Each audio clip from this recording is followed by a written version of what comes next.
Damn it. ఏంటిటా కుండబద్దలు కొడతా అట్ట. నమస్కారం, కుండబద్దల ప్రేక్షకులకి స్వాగతం. నేను గౌతమ్ కాటా. ఈ వీడియోలో నేను మీతో చెప్పాలనుకునే అంశం 10 ఏళ్ల పాటు చంద్రబాబే సీఎంగా ఉండాలి అని పవన్ కళ్యాణ్ నిన్న అసెంబ్లీలో చేసిన వ్యాఖ్యల వెనుకున్న అసలు రహస్యం ఏమిటి? 10 ఏళ్ల పాటు ఇలాగనే కొనసాగాలి, ఈ 150 రోజుల పాలన చూసిన తర్వాత ఖచ్చితంగా ఆంధ్రప్రదేశ్ రాష్ట్రం $1 ట్రిలియన్ ఎకానమీకి వెళ్తుంది అనే నమ్మకం నాకు కలిగింది.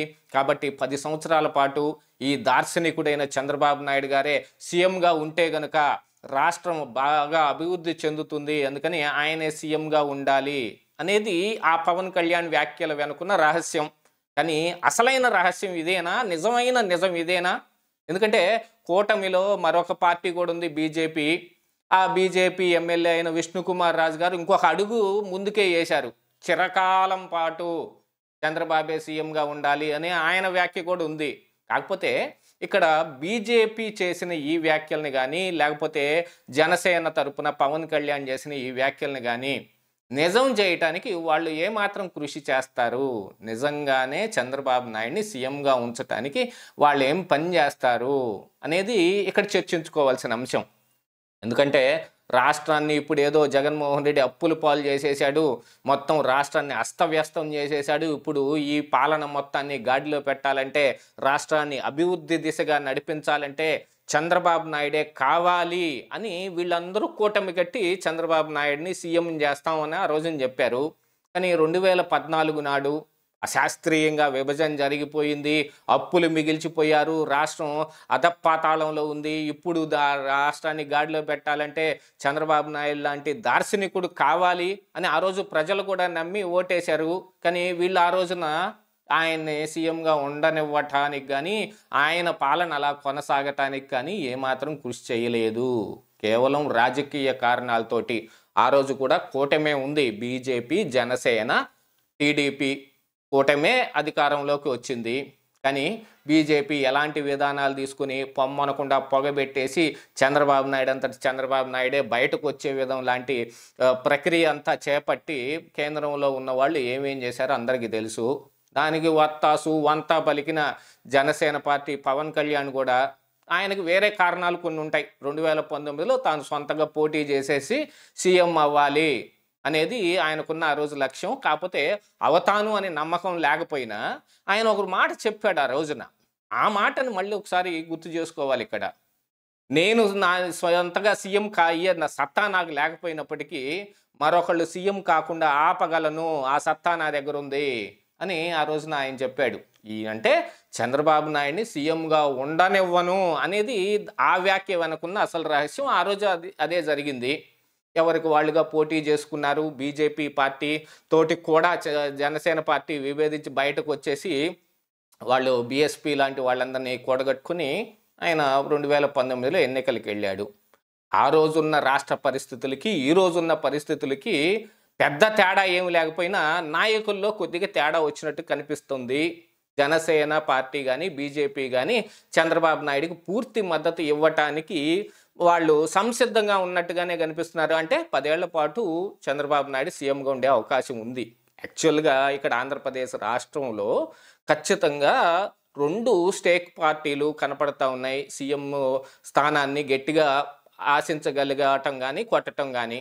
TDP party, YSR Congress party 11 స్థానాలకే పరిమితం అయిపోయినా జగన్మోహన్ రెడ్డి చెప్పినట్టు నాకు 40% ఓట్ షేరింగ్ వచ్చింది అని. జనసేనకి అంత ఓట్ షేరింగ్ ఎప్పటికీ రాదు. అంటే ఇన్ ఫ్యూచర్ ఖచ్చితంగా రాదని చెప్పలేకపోయినప్పటికీ ఈ దరిదాపుల్లో వచ్చే అవకాశం లేదు. 2019 నాడు ఉన్న 7% కానీ, లేకపోతే ఇప్పుడు పెరిగి అది 10-12 అయినా ఏనాడైనా సరే అది 40%కి రాదు. 23 సీట్లకే పరిమితం అయిపోయినా టీడీపీకి ఇదే 40% ఓటింగ్ వచ్చింది. 11 సీట్లకి పరిమితం అయిపోయినా వైఎస్ఆర్ కాంగ్రెస్ పార్టీకి అదే 40% వచ్చిందంటే ఆ రెండే పెద్దగా స్టేక్లో ఉన్న పార్టీల కిందే మనం గుర్తించాలి. జనసేన విడిగా వచ్చేసి ఖచ్చితంగా ఈరోజు పోటీ చేస్తే 19 నాటి పరిస్థితులే ఉంటాయి అనుకోవటానికి లేకపోయినా కొంచెం మెరుగ్గా వచ్చినా కానీ 20% దాటే అవకాశం లేదనేది మాత్రం ఖచ్చితంగా కనిపిస్తోంది. మరి ఈ కారణానికైనా మరి జనసేన ఈ కూటమితోటి ఇలాగనే ఉంటుందా అని అంటే, పవన్ కళ్యాణ్కి ఏ రోజున కోపం వస్తుందో, ఏ రోజున శాంతంగా ఉంటాడో, ఏ రోజు నవ్వు వస్తుందో, ఏ రోజు ఆనందంగా ఉంటాడో అది ఆయనకే తెలియని అంశం. ఎందుకంటే నిన్నగాక మొన్ననే హోంమంత్రి నేనైతే చూపించేవాడిని చూడు అని పవన్ కళ్యాణ్ చేశాడు కొన్ని వ్యాఖ్యలు. ఆ రోజు ఆ వ్యాఖ్యలు చేసిన కారణం వేరే చూపించాడు, కానీ అసలు కారణం లోపల ఇంటీరియర్గా వేరే ఉంది అనేది ఆ రోజునే కుండబద్దలు కొట్టినట్టు మనం కుండబద్దల్లో కూడా చెప్పాం. ఎందుకు? ఆడబిడ్డల మీద అఘాయిత్యం జరుగుతుంది, కేసులు పెరిగిపోతున్నాయి, ఆడబిడ్డలంటే ఈ అవమానకరంగా చూసే ఇలాంటి పరిస్థితులు వస్తున్నాయి అన్న సందర్భంలో పవన్ కళ్యాణ్ ఈ వ్యాఖ్యలు చేశాడు, నేనే గనక హోమ్ మినిస్టర్ని అయితే అని. కానీ దాని వెనుకున్న అసలు ఉద్దేశం ఏంటి ఆ రోజున మనం చెప్పింది? పవన్ కళ్యాణ్ తన కుటుంబంలో తన కూతురికి బాధ కలిగింది, ఎవరో పెట్టిన అసభ్య పదజాలంతో కూడిన పోస్టులకి ఆయన కూతురు కంటతడి పెట్టింది, ఆ కారణానికి ఆయనకి చాలా కోపం వచ్చేసింది. అంటే ఆయన కూతురు కూడా ఆడబిడ్డే కాదని అంటం లేదులే, కానీ మిగతా చాలామంది ఆడబిడ్డలు బాధపడ్డ రోజున పవన్ కళ్యాణ్ ఇలాంటి వ్యాఖ్యలు చేయలేదు. ఎస్పెషల్లీ జనసేనలోనే రాయపాటి అరుణ మీద, అది ఒక జనసేన నాయకుడే, ఆమె మీద దాడి చేస్తే పార్టీ పరమైన చర్యలు ఏమి తీసుకోకపోగా మీరు పోలీస్ స్టేషన్కి వెళ్ళి తేల్చుకోండి అన్నట్టుగా మాట్లాడాడు ఆ రోజున. ఎన్నికల ముందు జరిగిన అంశం ఇది. రాయపాటి అరుణ అంటే అందరికీ తెలుసు, జనసేనలో బాగా బలంగా వాయిస్ వినిపించి అన్ని డిబేట్ల్లో పాల్గొనే ఒక వేరే మహిళ.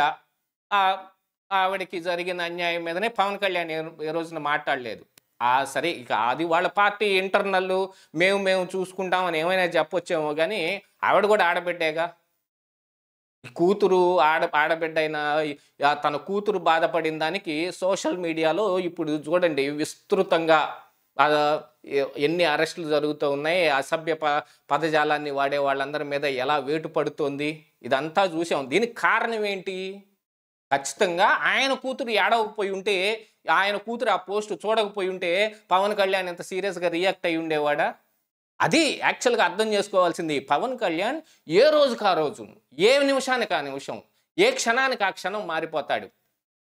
ఎందుకంటే సనాతన ధర్మం విషయంలో కూడా మనం చూసాం, పవన్ కళ్యాణ్ ఆ రోజున అంత ఎందుకు ఊగిపోయాడో తెలియదు, ఈ రోజుకి ఏం చేస్తున్నాడో అర్థం కాదు.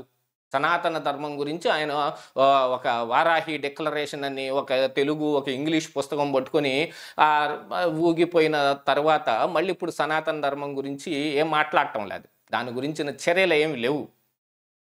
దాని మీద ఇక గట్టిగా రోజుకు రోజు పోరాటం చేయాల్సిన అవసరం ఉంది కదా యాక్చువల్గా చూసుకుంటే, పవన్ కళ్యాణ్ చెప్పిన దాని ప్రకారంగా చూసుకుంటే. కానీ అదేం చేయట్లేదు, మళ్ళీ రాజకీయాల్లో పడిపోయాడు. అందుకని మళ్ళీ ఇన్ ఫర్దర్ ఫ్యూచర్లో మళ్ళీ బీజేపీ పార్టీ, జనసేన పార్టీ ఇలాగనే కూటమిగా చంద్రబాబు నాయుడుతో కలిసి ఉండే అవకాశం ఎక్కువగా లేదు అనేది అందరికీ అర్థమవుతుంది. ఆ రోజుకి పనికొచ్చుందేమో అనే ఒక ఉద్దేశం కావచ్చు. ఆ 33 నాటికి ఏం జరిగితే ఏమైంది, ప్రస్తుతం మనం మాట్లాడాల్సింది మాట్లాడాం, చంద్రబాబే సీఎంగా ఉండాలని చెప్పాం, వాళ్లే సరిగా లేరు కాబట్టి మేము వెళ్ళిపోతున్నాం అనే కారణమైనా చెప్పుకొని బయటికి వెళ్ళొచ్చు. ఎందుకంటే పవన్ కళ్యాణ్కి ఏం నిలకడా లేదు కాబట్టి, ఈరోజు మాట్లాడిన మాటని రేపటిదాకా నిలుపుకోలేడు కాబట్టి ఈ చర్చ అంతా చేయాల్సిన అవసరం వస్తుంది. నిజంగా పవన్ కళ్యాణ్ చంద్రబాబు నాయుడిని 10 ఏళ్ళు సీఎం కావాలని ఈరోజు కోరుకోవటంలో ఆయనకి ఆత్మసంతృప్తి కానీ న్యాయబద్ధంగా ఏమైనా కనిపించవచ్చేమో, కానీ రేపటిదాకా ఇది ఉంటుందనేది చెప్పలేం కదా. ఇదే ఈరోజు కుండబద్దలు.